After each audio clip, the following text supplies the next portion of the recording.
Halos 50 taon na ang nakalipas nang itinayo ang Philippine International Convention Center o mas kilala bilang PICC. At kamakailan lamang ay pinangunahan natin ang muling pagbubukas nito matapos ang kanyang 6-month na renovation.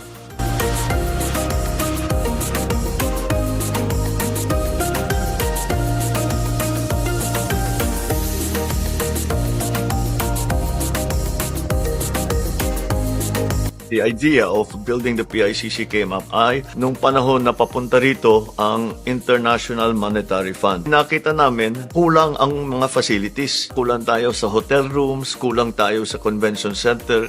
Kaya nung panahon na yon, hindi lamang ang PICC ang itinayo, ngunit maraming hotel pa. Kailangan natin ipakita that the Philippines has become a modern country, a modern economy. A little ahead of its time, but it was a very global concept that raised the awareness of Philippine culture, of the Philippine identity.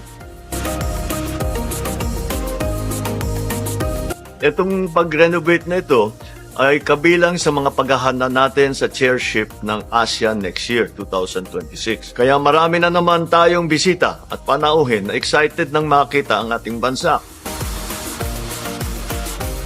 At titiyakin natin na may pagmamalaki naman natin ang Pilipinas na kanilang makikita sa kanilang pagdating dito.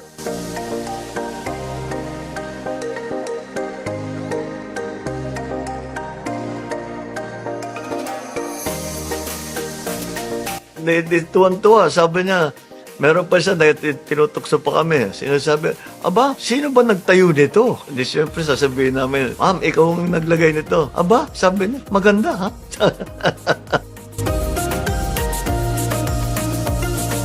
Bukod sa pagiging entablado para sa mga international event ng bansa, ang PICC ay tahanan sa mga naglalakihan at naggagandahang art pieces, mga painting at sculpture na tinuturing na may national significance, salamin ng ating kultura.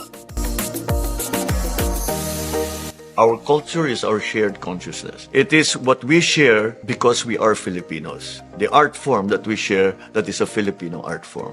The way that we do our work, the way that we are with each other, that culture, that is our shared consciousness. So it's very important for us para malaman natin ano ba ang pagka-Pilipino? Ano ba ang Pilipino? The culture defines what we are as a people, and that's why it is so important. How essential it is to nation building? If we can define ourselves as one people, then we can also define the needs of that people and be willing to work together to bring us to the point where we have satisfied the needs of our people. Ganyang kahalaga ang kultura.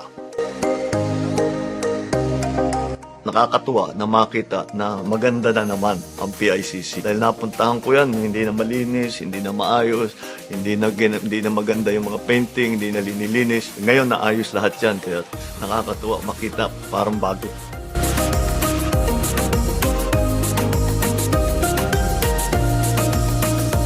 Yan ang kalidad ng infrastruktura na dapat matatag, tumatagal. Binuo ng may pagtanaw sa kinabukasan. May malalim na layunin at hangarin, hindi pansarili, kundi para sa ating bansa. Nagbubuklod ng tao at hindi lugar ng hitwahan. Gusaling sumasalamin sa ating pagka-Pilipino sa napakaraming paraan.